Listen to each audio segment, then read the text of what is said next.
ಹಾನಗಲ್ಲ ಕುಮಾರ ಶಿವಯೋಗಿಗಳನ್ನು, ಅಭಿನವ ಕುಮಾರ ಚನ್ನಬಸವ ಮಹಾಸ್ವಾಮಿಗಳನ್ನು ಎನ್ನ ಹೃದಯ ಮಂದಿರದಲ್ಲಿ ಸ್ಮರಣೆ ಮಾಡಿಕೊಂಡು ಎರಡನೇ ದಿನದ ವಚನ ಶ್ರಾವಣ ಕಾರ್ಯಕ್ರಮದ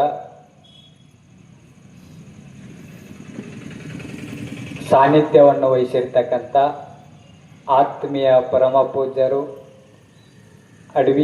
ಅಡವಿ ಸಿದ್ದೇಶ್ವರ ಅನ್ನುವಂಥ ಒಂದು ಮಠವನ್ನು ಭಾಳ ಈ ಕಡೆ ಭಾಗದೊಳಗೆ ಭಾಳ ಎತ್ತರ ಮಟ್ಟದೊಳಗೆ ಕರೆದುಕೊಂಡು ಹೋಗ್ತಾ ಇರ್ತಕ್ಕಂಥ, ನನಗೂ ಮಾರ್ಗದರ್ಶಕರು ಆಗಿರ್ತಕ್ಕಂಥ ವಿಶ್ವನಾಥ ಶಾಸ್ತ್ರಿಗಳಿಗೆ ಭಕ್ತಿಯ ಶರಣಾರ್ಥಿಗಳನ್ನು ಸಲ್ಲಿಸಿ, ನಮ್ಮ ಉಣ್ಣೂರಿನ ಹಿರಿಯರಾಗಿರ್ತಕ್ಕಂಥ ಕ್ರಿಯಾಶೀಲರು, ಅವ್ರಿಗೆ ವಯಸ್ಸು ನೋಡ್ರಿ 80ರ ಮೇಲೆ ಆಗ್ಯಾವ.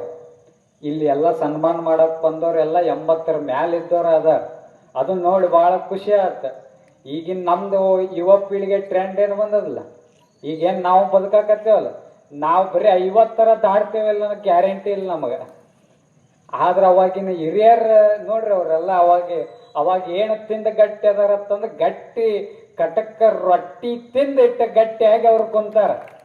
ನಾವೀಗೆಲ್ಲ ಇಡ್ಲಿ ವಡಾ ತಿಂದ ಖಾಲಿ ಪ್ಲಾಸ್ಟಿಕ್ ಕೊಡ ಆಗಿ ಬದುಕಾಕತ್ತೇವೆ ಇವತ್ತು. ಅಂತ ಹಿರಿಯರಾಗಿರ್ತಕ್ಕಂಥ ಶಿವಪುತ್ರಯ್ಯನವ್ರಿಗೂ ಕೂಡ ಭಕ್ತಿ ಶರಣಾರ್ಥಿಗಳನ್ನು ಸಲ್ಲಿಸಿ, ಬಹಳ ಅದ್ಭುತವಾಗಿ ಆಳವಾದ ವಿಷಯನ್ನ ಈ ನಾವು ಕೊಟ್ಟಿರ್ತಕ್ಕಂಥ ವಿಷಯದ ಕುರಿತು ಬಹಳ ಆಳವಾಗಿ ವಿಸ್ತಾರವಾಗಿ ನಿಮ್ಮೆಲ್ಲರಿಗೂ ಸಹಿತ ತಿಳಿ ಹೇಳಿದರು. ಬಹಳ ಅದ್ಭುತವಾಗಿ ವಿಶ್ಲೇಷಣೆ ಮಾಡಿರ್ತಕ್ಕಂಥ ನಮ್ಮ ಇಂಡಿ ಸರ್ ಅವರಿಗೆ ಭಕ್ತಿ ಶರಣಾರ್ಥಿಗಳನ್ನು ಸಲ್ಲಿಸಿ, ನಮ್ಮ ಸಂಗೀತ ಕಲಾವಿದರಿಗೆ, ಇಲ್ಲಿ ಸೇರಿರ್ತಕ್ಕಂಥ ಎಲ್ಲ ಉಣ್ಣೂರು ಗ್ರಾಮದ ಎಲ್ಲ ಶರಣ ತಂದೆ ತಾಯಂದರೆ, ಎಲ್ಲ ಗುರು ಹಿರಿಯರೇ, ನಿಮ್ಮೆಲ್ಲರಿಗೂ ಶರಣಾರ್ಥಿಗಳು. ನಿಮಗ ಚಿಂತೆ ಸ್ಟಾರ್ಟ್ ಆಗೈತಿ. ಇಲ್ಲರ ಪ್ರಸಾದ ವ್ಯವಸ್ಥೆ ಇಟ್ಟಿಲ್ಲ, ಇಲ್ಲರ ಇನ್ನೂ ಇನ್ನೂ ಕಾರ್ಯಕ್ರಮ ಮುಗಿಯವಲ್ದು. ನಾವು ಯಾವಾಗ ಮನೆಗೆ ಹೋಗಿ ಇನ್ನೂ ಅಡ್ಗೆ ಮಾಡಿ ನಮ್ಮ ಗಂಡುಗೆ ಯಾವಾಗ ಊಟ ಮಾಡಿಸೋದಂತ ನೀವು ಎಲ್ಲ ಚಿಂತೆ ಮಾಡ್ಕೊತ ಕುಂತೀರಿ, ಹೌದನ? ಇಲ್ಲಲ್ಲ? ಹಂಗಂದ್ರೆ ಬರೋಬ್ಬರಿ 2 ತಾಸು ಮಾತಾಡೇ ಬಿಡ್ತೀನಿ ನಾ ಮೈಕ್. ನಡೀತದ? ಗಟ್ಟಿಯಾಗಿ ಕುಂದಿರ್ತೀರ ನೋಡು, ಮತ್ತೆ ಎಷ್ಟು ಗಟ್ಟಿದ್ರು ನೋಡು. ನಿಮ್ಮ ಉತ್ಸಾಹ ನೋಡಿ ಮಾತಾಡ್ಬೇಕನ್ಸದು. ಒಂದು ಇಷ್ಟು ದಿನ ಸಮಯ ಸಂಸಾರಕ್ಕಿರತ್ತದ, ನಮ್ಮ ಕೆಲಸ ಇರತ್ತವು, ಎಲ್ಲ ಒತ್ತಡಗಳಿರ್ತಾವ, ಚಿಂತೆ ಇರ್ತಾವ. ಅತಿ ಚಿಂತೆ ಮಾಡಕ್ಕೆ ಹೋಗ್ಬಾರ್ದು ಮನುಷ್ಯ. ಈಗ ದವಾಖಾನಿಗೆ ಹೋದ್ರೆ ಕೇಳ್ತೇವೆ, ಡಾಕ್ಟರ್ ಯಾಕೆ ಈಗ BP, ಶುಗರ್, ಕ್ಯಾನ್ಸರ್ ಇಂಥ ರೋಗಗಳು ಸಣ್ಣ ವಯಸ್ಸಿನವ್ರಿಗೂ ಸಹಿತ ಹೃದಯಘಾತ ಆಗಕತ್ತವಲ್ಲ, ಯಾಕಂತ ಒಂದ ಪ್ರಶ್ನೆ ಆ ಡಾಕ್ಟರ್ ಕೇಳಿದ್ರೆ ಅವ ಒಂದ ಉತ್ತರ ಹೇಳತ್ತಾನ. ಅವ ಅದು ಆಗೈತಿ, ಅದು ತಿಂತೀರಿ, ಅದು ಬಿಡ್ತೀರಿ, ಏನು ಹೇಳಂಗಿಲ್ಲ. ಒಂದ ಮಾತು ಏನು ಹೇಳತ್ತಾನ ಅಂತಂದ್ರ, ಈಗ ಸಣ್ಣ ವಯಸ್ಸಿನವ್ರಿಗೂ ಸಹಿತ ಹೃದಯಘಾತಗಳು ಆಗಕತ್ತಾವು, BP, ಶುಗರ್ಗಳು ಯಾಕೆ ಬರಾಕತ್ತಾವು, ಯಾಕೆ ಕ್ಯಾನ್ಸರ್ಗಳು ಬರಾಕತ್ತಾವ ಅಂತಂದ್ರ ಮನುಷ್ಯ ಅತಿಯಾದ ಚಿಂತೆ ಮಾಡುವುದರಿಂದ ಇಂಥ ರೋಗಗಳು ಬರಾಕತ್ತಾವ ಅಂತ ತಿಳ್ಕೊಂಡು ಡಾಕ್ಟರ್ಗಳು ಹೇಳಕತ್ತಾರ.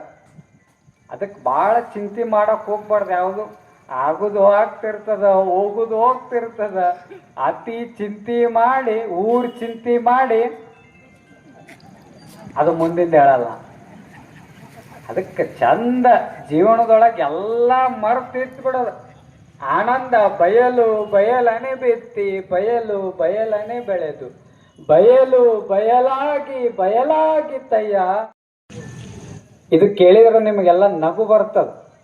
ನಮಗೆಲ್ಲ ಕೇವಲ ಬರೀ 1 ಲಕ್ಷ ರೂಪಾಯಿ ಮನುಷ್ಯ ಕೊಂಡ್ಕೊಂಡಿರ್ತಕ್ಕಂಥ ಕೇವಲ 1 ಲಕ್ಷ ರೂಪಾಯಿ ಟೇಜ್ರಿ ಒಳಗ ಶಗಣಿ ಇಟ್ರ ನಮಗ ನಗು ಬರ್ತದ. ಆದ್ರ ಭಗವಂತ ಈ ಬದುಕು ಅನ್ನುವಂಥ ಕಿಮ್ಮತ್ತಿನ ಟೇಜ್ರಿ ಕೊಟ್ಟು ಕಳಿಸನಲ್ಲ, ಶಗಣಿ ಅಂತ ವಿಚಾರ ಇದ್ರೊಳಗೆ ತುಂಬಿದೇವತ್ತಂದ್ರೆ ಆ ಭಗವಂತ ನಮ್ಮ ಬದುಕು ನೋಡಿ ನಗತಾನ ಅಂತಕ್ಕಂಥ ಸತ್ಯ ಅರ್ಥ ಮಾಡ್ಕೊಳ್ಬೇಕು. ಅದಕ್ಕೆ ಆ ಭಗವಂತ ನಮ್ಮ ಬದುಕು ನೋಡಿ ನಗಬಾರ್ದಾಗಿತ್ತಂದ್ರೆ ಒಳ್ಳೆ ವಿಚಾರ ತುಂಬ್ಕೋಬೇಕು ತಲೆ ಒಳಗ. ಕೆಟ್ಟ ವಿಚಾರಗಳನ್ನ